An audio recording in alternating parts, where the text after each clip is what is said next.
എല്ലാവർക്കും നമസ്കാരം. ഞാൻ സരിതാ മഹേശ്വരൻ. ഇന്ന് ശ്രീകൃഷ്ണവിലാസ മഹാകാവ്യത്തിൻ്റെ 10ാമത്തെ സർഗത്തിലെ 101, 102 എന്നീ 2 ശ്ലോകങ്ങളാണ് നമ്മൾ പഠിക്കാൻ പോണത്. 2 ശ്ലോകങ്ങളിലും ഉപജാതി വൃത്തമാണുള്ളത്. കഴിഞ്ഞ ദിവസം പറഞ്ഞു നിർത്തിയത് ഭഗവതിയെ, കാത്യായനി ദേവിയെ വന്ദിക്കാൻ വേണ്ടിയിട്ട് രുക്മിണി കുറേയധികം ഭടന്മാരോടും അതുപോലെ തന്നെ തോഴിമാരോടും കൂടിയിട്ടൊക്കെ പോയി. അത് നോക്കി നിൽക്കുന്ന ആൾക്കാർ അതിൻ്റെ ഇടയിൽ ശ്രീകൃഷ്ണനിൽ നിന്ന് എപ്പോഴാണ് രുക്മിണിയെ അപഹരിച്ചു കൊണ്ടുപോകേണ്ടത് എന്നുള്ളത് തക്കവും നോക്കി നിന്നു എന്നാണ്. അതാണ് പറഞ്ഞു നിർത്തിയത്. ഇനി ഭഗവതിയെ വന്ദിക്കാൻ വേണ്ടിയിട്ടുള്ള രുക്മിണിയുടെ പോക്ക് കണ്ടിട്ട് ഭഗവാന്റെ മനസ്സിലുണ്ടായ ചാഞ്ചല്യത്തിനെ പറ്റിയിട്ടാണ് വർണ്ണിക്കുന്നത്. നമുക്കാദ്യം 101ാമത്തെ ശ്ലോകം നോക്കാം.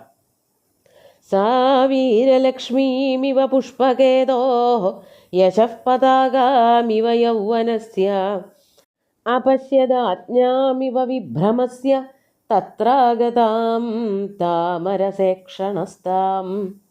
ആദ്യം പദച്ഛേദം നോക്കാം. സാ വീരലക്ഷ്മീം ഇവ പുഷ്പകേതോഃ യശഃ പതാകാം ഇവ യൗവനസ്യ അപശ്യത് ആജ്ഞാം ഇവ വിഭ്രമസ്യ തത്ര ആഗതാം താമരസേക്ഷണ താം. ആ താമരസേക്ഷണനായിട്ടുള്ള ഭഗവാൻ, താമരസം താമര പോലെയുള്ള കണ്ണുകളോട് കൂടിയ ഭഗവാൻ ശ്രീകൃഷ്ണൻ, സഹ പുഷ്പകേതോഃ വീരലക്ഷ്മീം ഇവ. രുക്മിണിയെ എങ്ങനെയൊക്കെ ആയിട്ടാണ് കാണുന്നതെന്നാണ് കവി പറയണത്. പുഷ്പകേതുവിൻ്റെ വീരലക്ഷ്മിയെ പോലെ. പുഷ്പകേതു എന്ന് പറഞ്ഞാൽ കാമദേവനാണ്. പുഷ്പം കേതു യസ്യ സ പുഷ്പകേതു. കാമദേവൻ്റെ ഒരു ചിഹ്നമായിട്ടാണ് പുഷ്പത്തിനെ പറയണത്. കൊടിയടയാളമായിട്ട് സാധാരണ ഒരു മകരമത്സ്യത്തിനെയൊക്കെയാണ് പറയണതെങ്കിലും പുഷ്പകേതു എന്നുള്ള വാക്കുകൊണ്ട് കൊടിയടയാളമായിട്ട് പൂക്കളുമുണ്ട് എന്ന് തോന്നുന്നു. അതുകൊണ്ട് പുഷ്പകേതു എന്നുള്ള വാക്കുകൊണ്ട് കാമദേവനെ തന്നെയാണ് ഉദ്ദേശിക്കുന്നത്. അതാണ് ആ പുഷ്പകേതുവിൻ്റെ, കാമദേവൻ്റെ വീരലക്ഷ്മി എന്നതുപോലെ കാമദേവൻ്റെ വിജയം എവിടെയാണോ സംഭവിക്കുന്നത് അതാണ് വീരലക്ഷ്മി.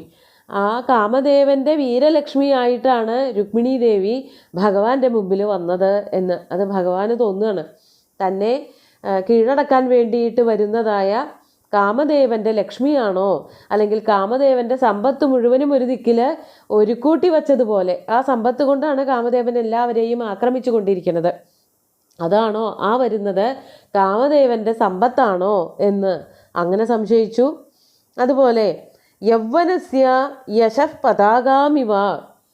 യൗവനത്തിൻ്റെ യശഃ പതാകയാണോ? യൗവനം എന്ന് പറഞ്ഞാൽ ഏറ്റവും ഭംഗിയുള്ള സുന്ദരമായിട്ടുള്ളൊരു കാലഘട്ടമാണ്. ആ ബാല്യം കഴിഞ്ഞിട്ട് വരുന്നതാണ് യൗവനം. ആ സമയത്താണ് സ്ത്രീ പുരുഷ ഭേദമന്യേ സൗന്ദര്യം വാരിക്കോരി കിട്ടണത്.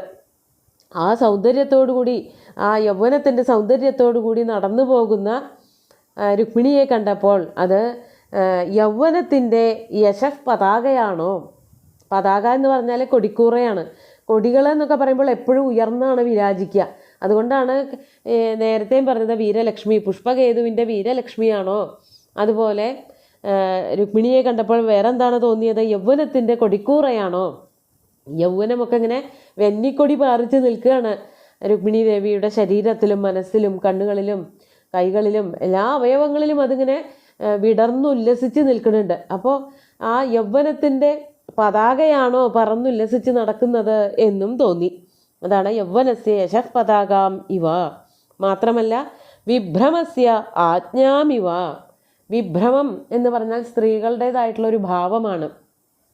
സ്ത്രീണാമാദ്യം പ്രണയവചനം വിഭ്രമോ ഹി പ്രിയേഷു എന്ന് കാളിദാസൻ മേഘസന്ദേശത്തിൽ പറഞ്ഞിട്ടുണ്ട്. സ്ത്രീകൾ പുരുഷന്മാരോട് തങ്ങൾക്ക് ആ പുരുഷനോട് ഇഷ്ടമുണ്ടെന്ന് കാണിക്കാൻ വേണ്ടിയിട്ട് ആദ്യം കാണിക്കുന്ന പണിയാണ് വിഭ്രമം. എന്താണ് വിഭ്രമം എന്ന് പറഞ്ഞാൽ ഒരു തരത്തിലുള്ളൊരു വിലാസമാണ്. അവരുടെ നോട്ടങ്ങളുണ്ടാവും, കണ്ണുകൾ കൊണ്ടുള്ള കടാക്ഷങ്ങളുണ്ടാവും, എന്നാൽ മിണ്ടാട്ടങ്ങളൊന്നും ഉണ്ടാവില്ല. വരണ വഴിക്ക് മാറിപ്പോവുക, ഒതുങ്ങി നിൽക്കുക, എന്നാൽ വളരെ ആകാംക്ഷയോട് കൂടിയിട്ട് ആ പുരുഷനെ തന്നെ നോക്കുക. ഇങ്ങനെ പല പല ഭാവങ്ങളും ചേർന്നിട്ടുള്ളതായ ഒരു ഭാവത്തിനെയാണ് വിഭ്രമം എന്നൊക്കെ പറയണത്. ഒരു അസ്വസ്ഥമായിട്ടുള്ളൊരവസ്ഥ.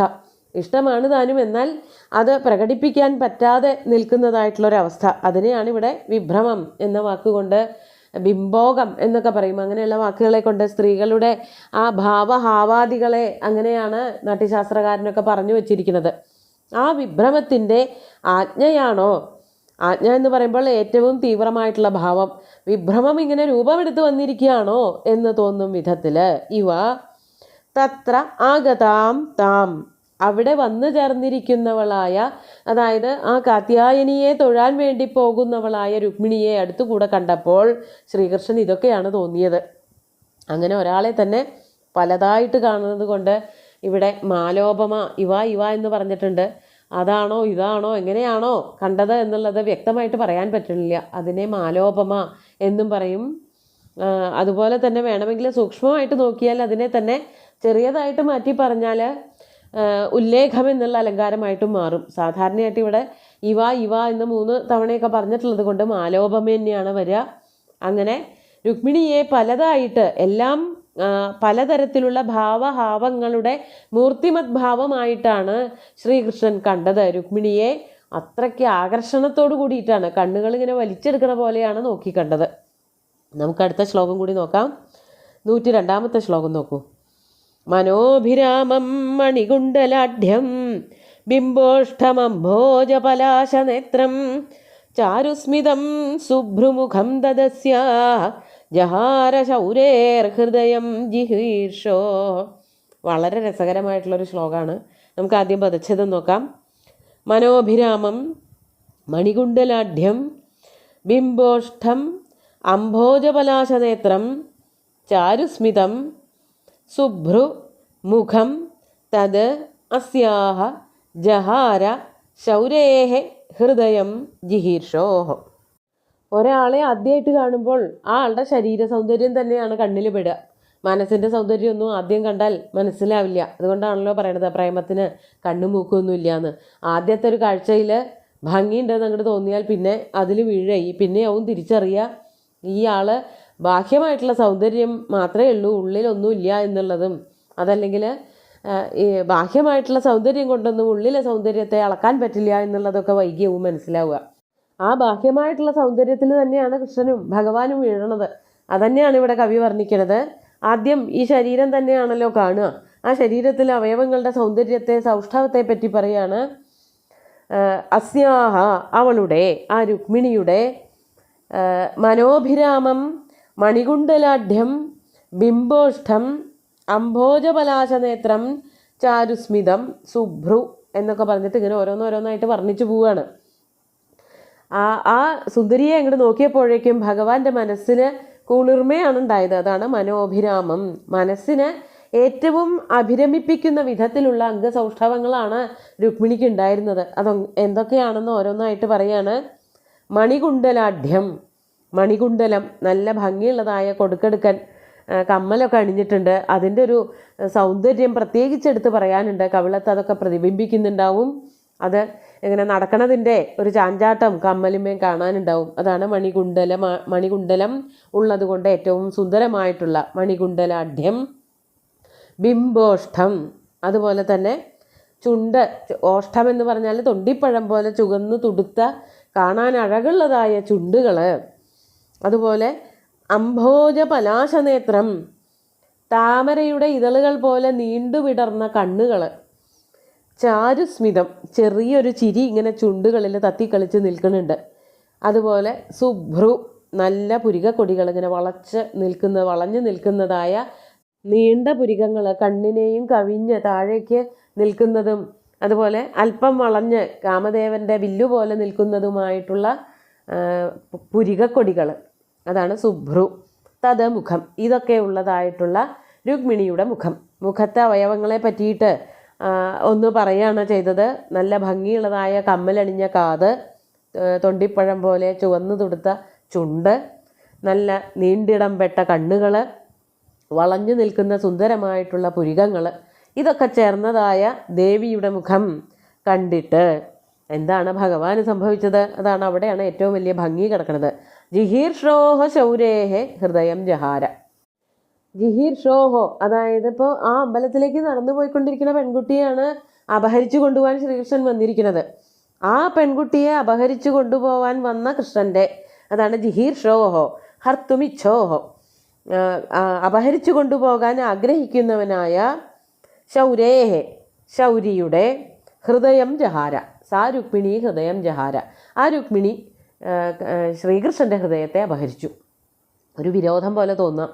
അതായത് ആരെ അപഹരിക്കാൻ വേണ്ടിയിട്ടാണോ ഒരാൾ വന്നത് ആ ആളെ മറ്റാൾ അപഹരിച്ചു കൊണ്ടുപോയി എന്ന് പറയുമ്പോൾ അവിടെ ഒരു വിരോധമാണല്ലോ വരിക. പക്ഷേ കാവ്യത്തിൽ വർണ്ണിച്ച് വരുമ്പോൾ അങ്ങനെയൊക്കെ വർണ്ണിക്കാം.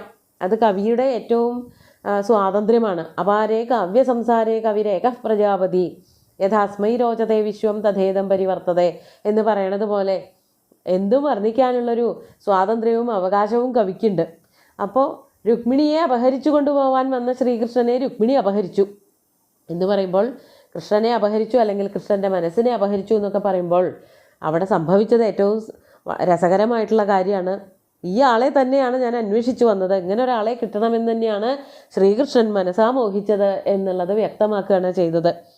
നോക്കിക്കൊണ്ട് നിൽക്കുമ്പോഴേക്കും ശ്രീകൃഷ്ണൻ്റെ മനസ്സിനെ രുക്മിണി ദേവി അപഹരിച്ചു കൊണ്ടുപോയി എന്ന് വളരെ ഭംഗിയായിട്ട് കവി വർണ്ണിച്ചിട്ടുണ്ട്. നമുക്ക് ശ്ലോകങ്ങൾ ഒന്നുകൂടി ചൊല്ലി നോക്കാം. സാ വീരലക്ഷ്മീമിവ പുഷ്പകേതോ യശഃ പതാകാമിവ യൗവനസ്യ അപശ്യദാജ്ഞാമിവ വിഭ്രമസ്യ തത്രാഗതാം താമരസേക്ഷണസ്താം മനോഭിരാമം മണികുണ്ടലാഢ്യം ബിംബോഷ്ഠമംഭോജപലാശനേത്രം ചാരുസ്മിതം ശുഭ്രുമുഖം തദസ്യാ ജഹാര ശൗരേർഹൃദയം ജിഹീർഷോ. അങ്ങനെ സുന്ദരമായിട്ടുള്ള അംഗവടിവോട് കൂടിയിട്ട് രുക്മിണി ആ കാത്യായനി ദേവിയെ വന്ദിക്കാൻ വേണ്ടിയിട്ട് അമ്പലത്തിലേക്ക് പോവുകയാണ്. ഭഗവാന്റെ മനസ്സ് മുഴുവനും രുക്മിണിയിൽ അങ്ങോട്ട് ഉറച്ചുപോയി. രുക്മിണി അപഹരിച്ചു കൊണ്ടുപോയി എന്ന് പറഞ്ഞുകൊണ്ട് ഈ ഒരു ശ്ലോകം അവസാനിപ്പിക്കുകയാണ്. സുന്ദരമായിട്ടുള്ള 2 ശ്ലോകങ്ങളും ഭഗവാന്റെ കാൽക്കൽ അർപ്പിച്ചുകൊണ്ട് ഗുരുവായൂരപ്പനെ സാഷ്ടാംഗം നമസ്കരിച്ചുകൊണ്ട് എല്ലാവർക്കും ശുഭദിനം നേർന്നു നിർത്തട്ടെ. നന്ദി.